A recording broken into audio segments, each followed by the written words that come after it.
Today on Mr. Media, I'll talk to MSNBC host Dylan Ratigan. Stick around. Hey, did you know that you can listen to the latest Mr. Media on your phone with the Stitcher app? Stitcher is smart radio for your smartphone. Mr. Media is on demand and on the go with Stitcher. Download Stitcher for your phone today. Get the free download at Stitcher.com. That's STITCHER.com. So much media, so little time. Who keeps track of it all? That would be me. This is Bob Andelman, and this is a Mr. Media interview.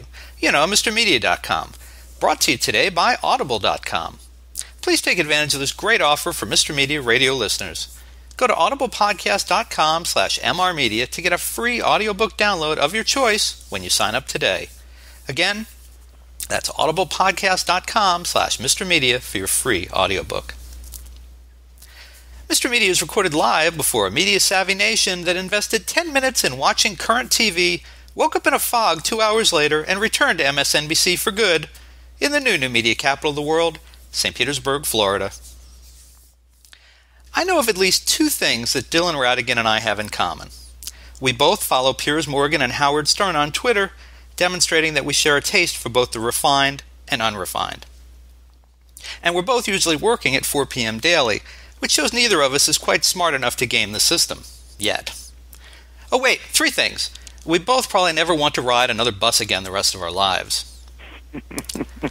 Ratigan, host of the daily MSNBC NewsHour at 4 p.m., known colloquially as the Dylan Ratigan Show, hit the road for 3 days a month, December through March, in a customized Trailways bus.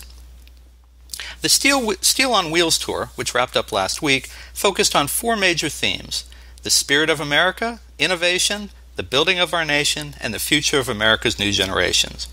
The goal of the tour was to give voice to the average American's possible solutions to some of this country's most pressing challenges and issues. Of course, in the midst of the tour, the entire world's focus skidded out of its lane as a result of civil war in the Middle East and the combination tsunami, earthquake, nuclear plant. Boy, I can't even say that with a straight face. It's horrible, but you know, who could believe that in one sentence? In Japan. But one thing is for sure. Dylan Ratigan is nowhere near running out of hot topics to discuss, and he's here now. Dylan, welcome to Mr. Media. Quite an introduction. Well, good morning to you. How are you? I'm good. Glad to have you here. Glad you survived the bus. Well, it's been quite the adventure. I actually have one more to go at the end of this week, however. I'm not done yet. I wish I was off the road at this point. Although I'm very excited about what's coming up towards the end of this week. Oh, well, see, I thought last week was the end. What's yet to come?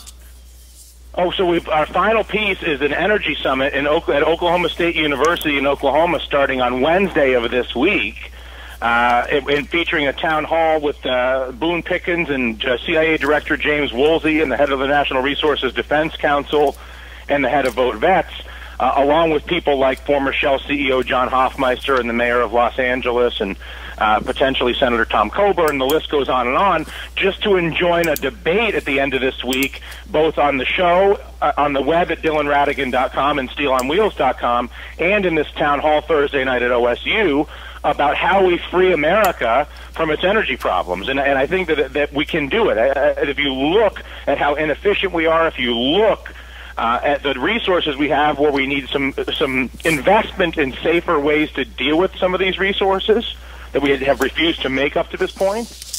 But our opportunity to free America over the next 10 years, a la the mission to the moon, is at our fingertips. And honestly, you and I both know is about 30 years overdue. Yeah. I thought by now, based on the moon, we'd be on Mars or further out by now. Seriously. We seem to have missed. President Obama talked last year about needing that Sputnik moment for this generation. Do you think there's the political will to get something like that done these days? It just seems like it keeps inching further and further away. The only reason that I think that the political will is percolating is because the job creation, the reduction in the trade deficit, and the boon to national security by reducing our Pentagon budget, our casualty rate, and our dependence on the Middle East, combined with the jacking up of the price of energy over the next 6 months, which is going to continue to happen. Oil's expensive now. Wait till we start driving cars this summer. And the demand, we're in the lowest demand part of the year right now, after the heating season and before the driving season, and it's already $100 a barrel. And so if you look at the pressure on the consumer to wake up and deal with it, and you look at the world, you just described Japan and the Middle East, I believe that these forces, if we, you and I and anybody else who has an appetite for this, can form a coalition of the willing between the industrialists like Boone Pickens and the rest of them, with the environmentalists like the folks at the National Resources Defense Council, to form a coalition of the willing to get us off of Mideast oil and then go through a list of things that we can truly achieve on the efficiency front and on improved safety for our current natural resource extractions. We create a lot of work, we solve the trade deficit, we make America secure. Our only barrier is the big oil companies and the banks who make money with the current model. Dylan, I mean, you're a very logical, convincing guy, but it seems like this is a really tough era for an optimist. There's so many nasty, negative, pessimistic bastards out there who just want no piece of this, and they seem to be controlling the conversation in a lot of places. How do you maintain your optimism that something positive can get done? Well, I ultimately believe that the degree of stress that we're all experiencing and all of this nastiness is a direct symptom of how close we are to the solutions. I believe that real change in terms of how people relate to the systems in their lives, whether, again, in this case, obviously energy, healthcare, education, etc., doesn't come until the pain levels are very high, unfortunately. Much like, think about your own personal life. Think about anybody's personal life.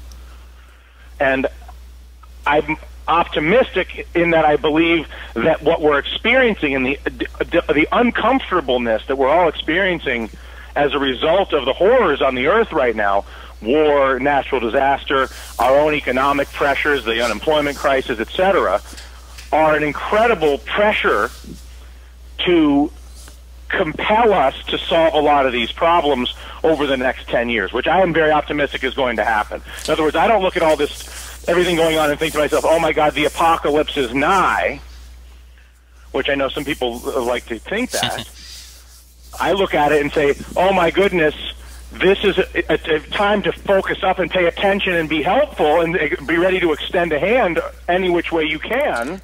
Now, you and I would probably we're about to have to solve a lot of problems, man. Well, you and I would probably both think that, and I think we're of like mind on that. But I only have to look. I'm in Florida. I only have to look back a year ago and think back to the Gulf oil spill and think, okay, that's the moment that's going to change a lot of minds on oil and gas. And yet here we are a year later, and somehow that all magically cleaned up. And even though we have all this other stuff going on, the Middle East unrest, the nuclear calamity in Japan, I'm becoming a little pessimistic in that people. I see it one way, but there's so many people who just don't see it as a problem, or they just see it as I mean, they just can't. I don't know. It's a very frustrating time to try to be progressive and, I guess, liberal and optimistic about stuff like this.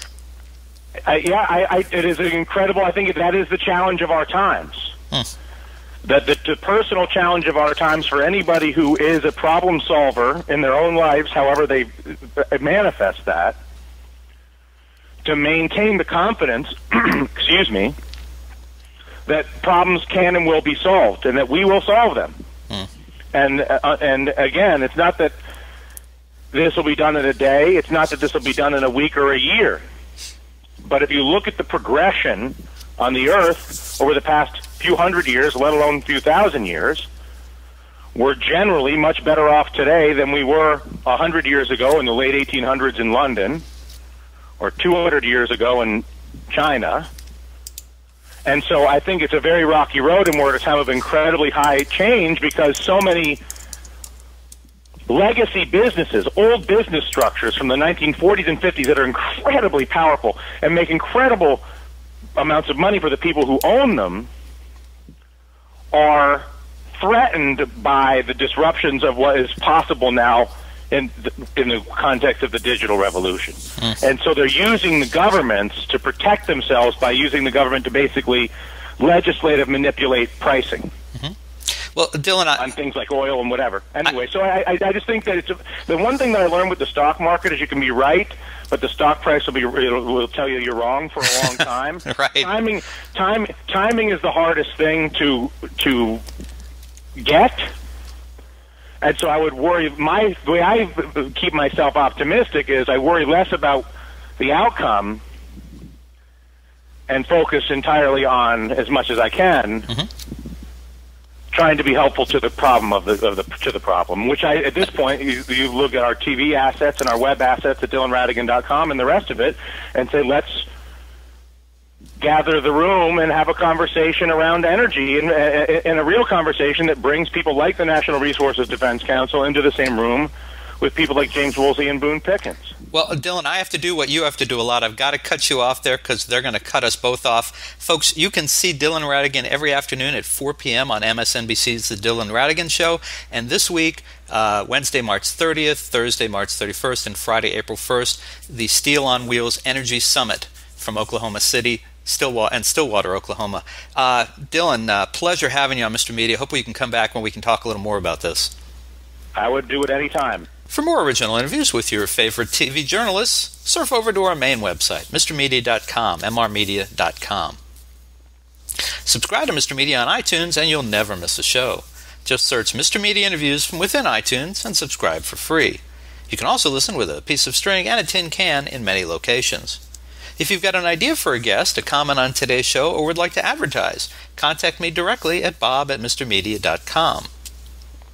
You can also follow Mr. Media on Facebook, Twitter, or YouTube.